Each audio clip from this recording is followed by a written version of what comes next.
दुःखी हुने हजार कारणहरू भेटिन्छन् भने खुसी हुनको लागि बस एउटै रिजन काफी छ। कहिले धनगढी जाने गाडी चढेर तपाईँ कागडभित्र पुग्नु भएको छ? गन्तव्य सही हुनको लागि तपाईँले रोज्ने बाटोहरू, तपाईँले खुसी हुनको लागि रोज्ने रिजन्सहरू पनि सही हुनुपर्छ। Good morning, good evening and good afternoon everybody, जो जहाँ जसरी हेर्दै हुनुहुन्छ। म सञ्जोग पाठक। आजको भिडियो सुरु गर्नुभन्दा अगाडि आजको भिडियोको की टेक अवेजहरू चाहिँ के हुन्छ? पहिलो कुरो, वाट इज ह्याप्पिनेस? दोस्रो कुरो, कहाँ मिल्छ त खुसी? कुनै व्यक्ति, वस्तु या ह्यापनिङ अफ सडन इभेन्ट्समा मिल्छ तपाईँलाई खुसी, या it is just the state of mind? आउनुहोस् सबै कुरा डिटेलमा डिस्कस गर्नेछौँ आजको भिडियोमा। यदि तपाईँ आफ्नो ह्याप्पिनेस कुनै व्यक्ति, वस्तु या कुनै थिङ्समा चाहिँ आफ्नो ह्याप्पिनेस खोज्दै हिँड्नु भएको छ भने then you are in the wrong direction. तपाईँले आफ्नो ह्याप्पिनेस अरूको हातमा एट्याच गरेर तपाईँ कहिले पनि खुसी हुन सक्नुहुन्न कि कुनै स्पेसल पर्सन आउँछ अनि मलाई उसले ह्याप्पिनेस दिन्छ अनि म खुसी हुन्छु, मैले चाहिँ यो चिज एक्सपेक्ट गरेको छु त्यो चिज हुन्छ अनि म ह्याप्पी हुन्छु भनेर जति पनि तपाईँ इल्युजन पाल्नु भएको छ नि दिमागमा, त्यो इल्युजनले कहिले पनि तपाईँलाई लङ टर्ममा तपाईँलाई ह्याप्पी बनाउनै सक्दैन कि। जसरी हामीले आफ्नो प्रोपर्टी ब्याङ्कमा लगाएर राख्छौँ अनि त्यसपछि सडन अमाउन्ट बरो गर्छौँ for fulfilling our temporary requirement, त्यस्तै गरी हामीले यदि हाम्रो ह्याप्पिनेसको की जुन छ नि अरूको हातमा लगाएर सुम्पियौँ भने कहिले उसले ह्याप्पिनेस प्रोभाइड गर्न सक्छ। तपाईँको यो क्षणिक प्लेजरको लागि, क्षणिक एट्र्याक्सनको लागि जति पनि काम गर्नुहुन्छ नि, टेम्पोरेरी सेटिस्फ्याक्सनको लागि काम गर्नुहुन्छ नि, लाग्छ त्यतिखेर धेरै मजा आउँछ, तर अल्टिमेटली यसले त कहिले पनि ह्याप्पिनेस दिँदैन कि। त्यो भनेको तपाईँले चाहिँ ह्याप्पिनेसहरूबाट बरो गर्नुभयो, ह्याप्पिनेस पनि नभन्नु, प्लेजर बरो गर्नुभयो कि त्यो चाहिँ अल्टिमेटली हेभ टु रिपे गर्ने बेला जति हट कहिले पनि हुँदैन कि। कुनै पनि चिज, कुनै पनि वस्तु, यो थर्ड पर्सन भनेको चाहिँ तपाईँको कन्ट्रोलमै छैन। यी चिजहरू, यी भनेको एक्सटर्नल फ्याक्टरहरू हुन् जुन चिज दुनियाँको लागि बदलेन। अब तपाईँ एक्सपेक्ट गर्नुहुन्छ यी चिजले चाहिँ होइन तपाईँलाई ह्याप्पिनेस दिन्छ, तपाईँको लागि बदलिन्छ यी चिजहरू, कहिले पनि हुँदैन कि चिजहरू चाहिँ। जस्तै हुन्छ नि, अब तपाईँको कन्ट्रोलमा छ त बस एउटै चिज, त्यो हो तपाईँको माइन्ड।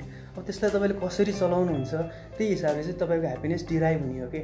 अब तपाईँको जस्तै अब एउटा रुममा एउटा बल्ब छ, त्यसको एउटै स्विच हुन्छ, तर अहिले अहिलेको करेन्ट सिनारियो के छ भन्दाखेरि चाहिँ हाम्रो ह्याप्पिनेस छ नि जुन हाम्रो माइन्ड कनेक्टेड छ नि, त्यसको चाहिँ we have multiple wires for them and multiple switches के। अब त्यो स्विच कसको हातमा छ त्यो पनि हामीलाई थाहा छैन।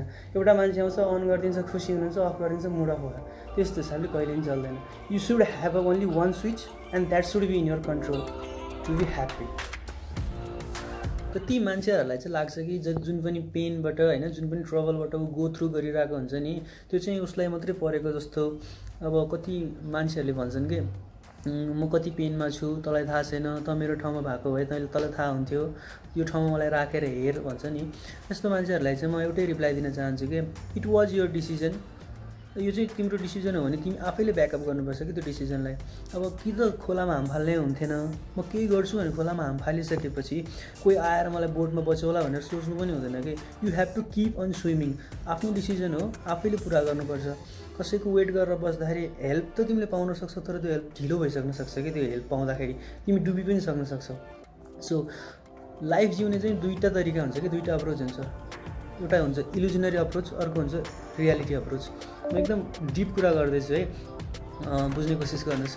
अब इल्युजनमा मेजोरिटी मान्छे चाहिँ अहिले इल्युजनमा बाँचिरहेछन् कि। कसरी भन्दाखेरि चाहिँ अब तपाईँलाई जुन कुरा परिरहेछ नि त्यो सिमिलर कुरा अर्को 10जनामा राखेर हेर्नुहोस् कि, एनालाइज गर्नुहोस्। एउटा आगोमा 10जनालाई तपाईँले फालिदिनु हो भने आत्था भनेर 10जना बाहिर निस्किन्छन्। द्याट्स रियालिटी के। अब तपाईँलाई कुनै फ्यामिली प्रेसर छ, study pressure, big business collapse or study pressure, यी सबै कुराहरूले चाहिँ मेन्टल प्रेसर छ भनिसकेपछि यी कुराहरू अरू 10जनामा एनालाइज गरेर हेर्नुहोस्। सबैको रियाक्सन एउटै छ त छैन नि। कतिजना उठेका छन् भने कतिजना टुटेका छन्। अब डिसिजन तपाईँको हातमा छ, उठ्ने कि टुट्ने। अब यो अप्रोचले चाहिँ अब कस्तो भन्दाखेरि इन्डियामा एउटा इक्जाम्पल थियो कि एउटा सक्सेसफुल मान्छे भनौँ न, गुड अन्टरप्रेनरै थियो, ऊ चाहिँ अलमोस्ट ऋणमा डुब्यो अनि अल्टिमेटली चाहिँ उसको ब्याङ्क एकाउन्टमा चाहिँ स्टिल 10 करोड रुपियाँ थियो क्या, but he decided to suicide.